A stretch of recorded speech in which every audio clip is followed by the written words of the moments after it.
Magandang araw po sa inyong lahat mga kababayan at welcome back dito po sa PNR at ito nga mga karibin natin, iyak si Junior. Nako, grabe to, sobrang kapalpakan. Ayan mga kababayan, patungkol po riyan ang ating alamin at bibigyan ng reaksyon ngayong araw na ito. Pero bago pong lahat mga kababayan, sa mga hindi pa po nakapag-subscribe sa ating munting channel ay pa-subscribe naman po. At palike na rin po ng video ito. Maraming salamat at ito na nga. Simulan na po natin to.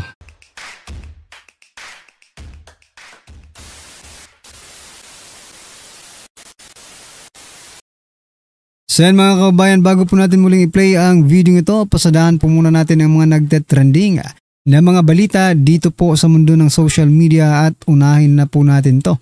Nako, itong si President Bongbong Marcos Jr.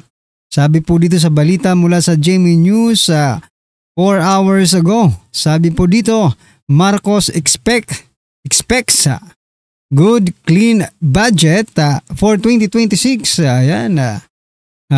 Ilang beses na natin narinig to ha. Every year mga kababayan, naririnig po natin ang mga katagang ito, no? Good clean budget. Magkaiba nga lang ng mga words na mga ginagamit pero yung context ganun din eh, no? Good clean budget for 2026. President Ferdinand Marcos Jr. optimistic that the government will be able to craft a good clean budget for 2026 as he stressed the importance of making it harder for corrupt public officials to pocket public funds. Ayan. Nako, parang nambubudol na naman to Di ba? Para daw mahirapan, okay? Pero nandun pa rin eh. Sabi niya dito, in-stress daw ni President Bongbong Marcos yung importance of making it harder for public official to pocket public funds. Ibig sabihin, mahihirapan pero mangungurakot pa rin. They will not end the corruption, di ba? They will just make it hard to corrupt, pero corrupt pa rin. Aray ko po, mga kababayan, no? Walang pagbabago kasi corruption pa rin, may corruption pa rin. Although they make it harder for the officials to corrupt, di ba? Pero nandun pa rin, corruption pa rin. They will not end the corruption, instead they will make it harder. Nako. Ay, kayo na lang pong humusga mga kababayan na halos taon-taon po natin naririnig itong mga ganitong kataga. Every year hanggat nagbabudget ang Pilipinas, no? Palagi natin mga naririnig good clean budget, pero at the end of the day, clean talaga kasi linilimas ninyo eh, di ba? Good for the politicians na mga corrupt, di ba? Oh, yun siguro yung gusto nyong ibig sabihin. Good for the politicians and clean kasi nililimas talaga ninyo. Nililinis ninyo ang kaban ng bayan. Nako po. Ano po ang inyong masasabi dyan mga kababayan? I-comment nyo na lang. At eto. President Bongbong Marcos Jr. tiwala ng mga investor sa Pinas na ibalik na. Wow. Agad-agad. Umattend ka lang ng APIC, no? Umattend ka lang ng APIC, na ibalik na agad yung tiwala ng mga investors. Naniniwala si Pangulong Bongbong Marcos na naibalik na ang kumpiyansa sa ekonomiya ng bansa sa gitna ng issue ng korupsyon sa flood control projects. Huwag mong lukuhin. You know what? You are the president of this country. You should or you must, no? Kailangan mong maging tapat sa taong bayan, no? Paano mo naman nasabi, what is your basis, no? Paano mo nasabi na yung tiwala ng mga investor sa Pinas ay naibalik na? Nag-invest na ba sila sa Pilipinas? President Bongbong Marcos Jr.? Kakaiba rin ang Wag niyo pong sabi ni Doc Mata, no? Dr. Richard Mata ba 'yon, no, mga kababayan? Lagi kayong nagka-cover up kayo agad eh, no? Sa mga nangyayari sa Pilipinas, palaging nandiyan kayo para mag-cover up. Nako, mga kababayan, Ingat-ingat po sa mga maling paniniwala. Bago po natin sabihin na ibalik na, because ito past tense po ito di ba? Past tense po ito, na ibalik na. Ibig sabihin, it's already done. Walang nag-i-invest ni piso sa Pilipinas. Ni isang duling na dolyar, walang nag-invest. Sige nga, maglabas nga kayo ng report patungkol sa mga investment. Pagkatapos po ng APEC kasi naglabas sila ng pahayag na ganito after APEC, no? Ayan mga kababayan. Kung ikaw ang tatanungin, kayong nanonood ngayon, naniniwala ba kayo dito kay President Bongbong Marcos Jr. Na naibalik na daw ang tiwala ng mga investor sa Pilipinas? Alright, at ito pa mga kababayan, ito hindi na mapigilan ni Atty. Trixie Cruz Angeles ang mapakomento dito po sa sinasabi ng Pangulo na naibalik na or balik na investor. Yung tiwala na, sabi po dito, sabi ni Pangulo, okay na daw, balik na investor confidence dahil in-expose niya ang korupsyon. Okay? Sabi naman po ni Atty. Trixie Angeles, Sir, hindi lang po ninyo in-expose yung korupsyon na pinabayaan nyo po. Okay? Kasama kayo sa sistema na nag-allow nito dahil sa kakulangan ninyo ng kaalaman na naku po, nakakahiya ito. Or, Diyos ko, kapos sa motivation ang nagalawan. Ang korupsyon ginawa ng sarili mong tao or kamag-anak. Totoo naman no? Paano magtitiwala yan? Kayo ang nag-expose ng corruption na hindi lang po in-expose kasi pinabayaan nyo daw yung corruption. Totoo. Bakit natin masasabi yan? We have an evidence, no mga kabayan. Ano po yung ebidensyang magtuturo? Na talagang pinabayaan nilang corruption. No? Sa pagsimula pa lang po ng kanilang administrasyon, binuwag agad nila ang Presidential Anti-Corruption Commission, no? Na wherein na matitingin sana sa mga korap na opisyal sa ating gobyerno. Ibig sabihin noon, President Bongbong Marcos Jr. already allowed to corrupt our taxes, mga kabayan. Di ba? Diyan pa lang Wala na kayo. Bistado na agad kayo. So ano pong inyong masasabi dyan mga kabayan, i-comment nyo na lang. At eto, dito naman po panoorin po natin ang magkaibang Di ba si President Bongbong Marcos Jr. kinamayan po si Chinese President sino to? Si Xi Jinping. Kinamayan po ni President Bongbong Marcos Jr.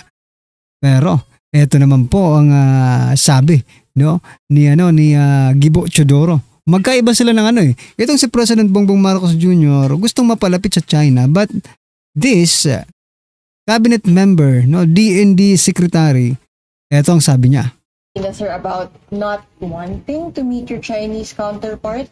Hindi ba important, sir, for ministers to continue conversation despite the tension? Well, of course it is important. But how can you have a conversation when the day before the ADMM, the Ministry of Defense of China came out with a statement that we have to mend our ways and or suffer the consequences, and that the Philippines is blackmailing China? Would you offer to talk to somebody who slammed your country that way? Of course not. I mean, if I would be willing to talk if there was a semblance of good faith. Kung nagpakita ng sinseridad, kakausapin ko bakit hindi. Pero kakausapin mo na the day before sinabi bina-blackmail natin ng China. Pagkatapos magbago daw tayo ng mend your ways para pero mo magsasabi sila, gusto namin makipag-usap, mabait kami, but sasabihan ka on the other hand na ganun. Sampal sa kayo. Kaya Sen mga kabayan, sampal daw sa mukha yon. Pero bakit ganun? Magkaiba po kayo ng aksyon ni President Bongbong Marcos Jr., no? Kung sampal sa mukha yon, bakit nakipagkamay pa? Ibig sabihin, plastic ba kayo? No?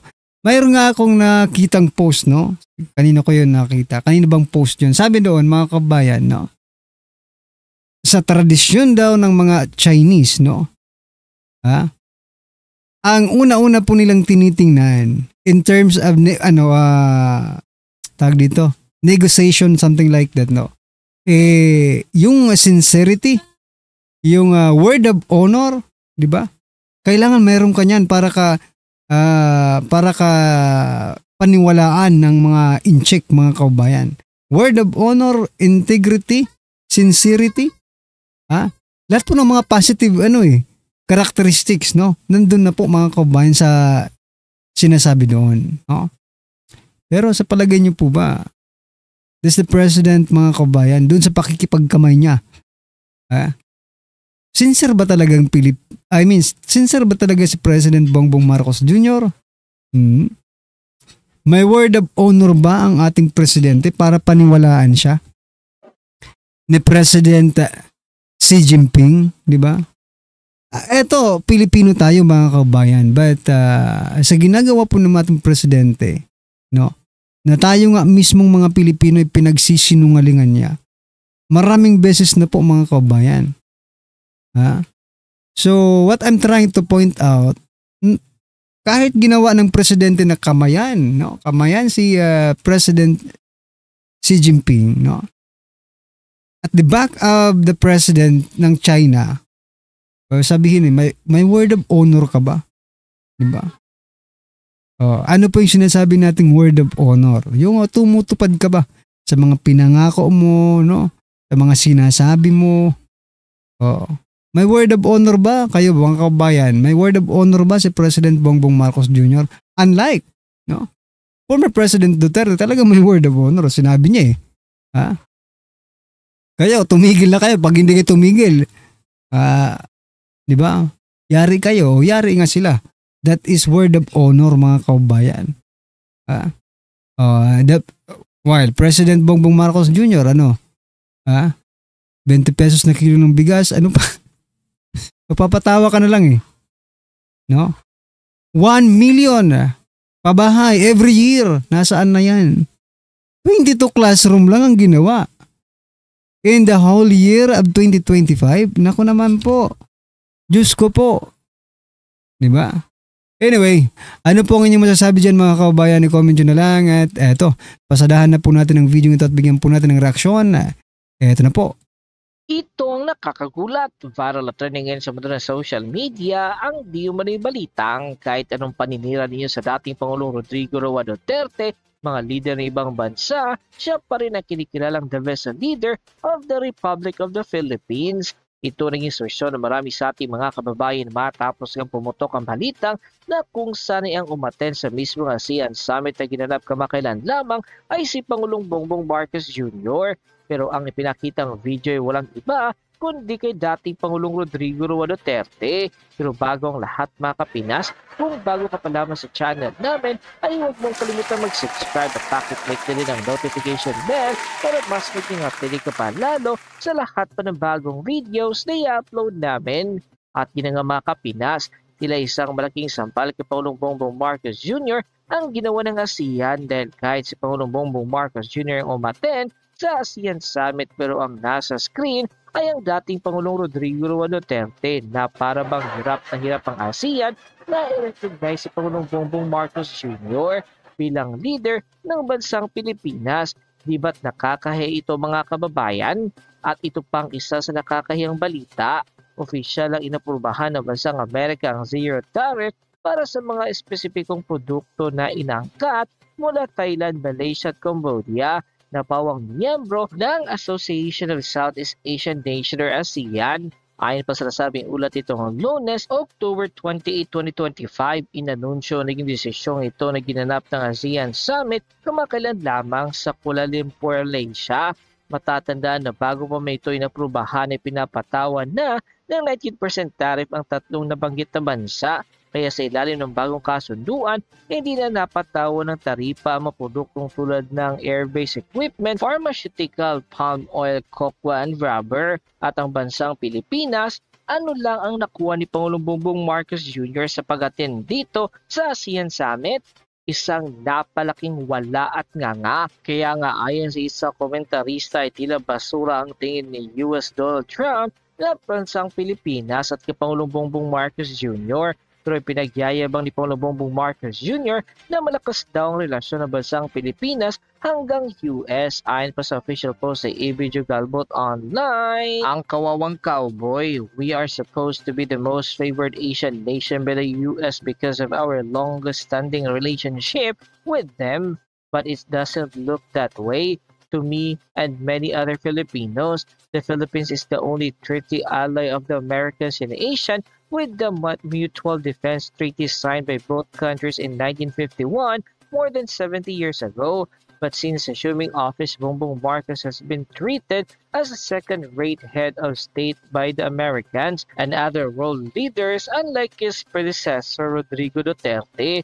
This cold treatment by the Americans of the incumbent Philippine president cuts across party lines, with Democrat photos of Joe Biden in May 2023 delegated Bongbong Marcos and his entourage to a backroom somewhere to sit down with then U.S. VP Kamala Harris. U.S. President Donald Trump, a Republican, seems to have extended the same treatment to Bongbong Marcos in the recently concluded U.S. ASEAN-related summit in Malaysia. Mr. Trump did not meet and sit with Marcos Jr. Instead, Trump sent a mid-level diplomat, Assistant Secretary of State of East Asian and Pacific Affairs, Michael De Sombre, to chat with the Philippine president. And I didn't see Trump greeting Marcos Jr. when ASEAN leader had their photos taken with the U.S. president, that Donald choosing instead to stand one person away from Bongbong Marcos. And if that wasn't enough, Mr. Trump rubbed not just salt but a bag full of jalapeno chili powder on the wounded pride of Bongbong Marcos when he met with the three ASEAN leaders from Thailand, Malaysia, and Cambodia to announce the U.S. has approved zero tariff on select products from these three countries imported into the United States. But the some embarrassing thing for me, however, is the caption to the photo showing the three ASEAN leaders with Mr. Trump smiling in a huddle with their hands stuck, showing unity from three key members of the Association of the South Asian Nation or ASEAN, Thailand, Malaysia, and Cambodia. Imagine that Cambodia, who has recently overtaken the Philippines in terms of foreign tourist arrivals, now a key ASEAN member, but not the Philippines. If this doesn't send a clear message to this administration that the Philippines is now officially a paria in Asia, I don't know what else will. Oh, by the way, Bongbong Marcos is now chairman of the ASEAN. End quote. Matapos nga lumabas sa balitang ito ay umaniyagan ng samot sa recommended reaksyon mula sa marami sa ating mga kababayan at marami nga sa kanila ngayon ang hindi napigilan ng kanilang sarili na maglabas ng kanilang hineng at komento sa mundo. So yan mga kababayan, ano po ang inyong opinion, reaksyon patungkol po sa video ito ay comment nyo na lang po sa baba. Maraming salamat po. Please don't forget to like the video. Maraming salamat po.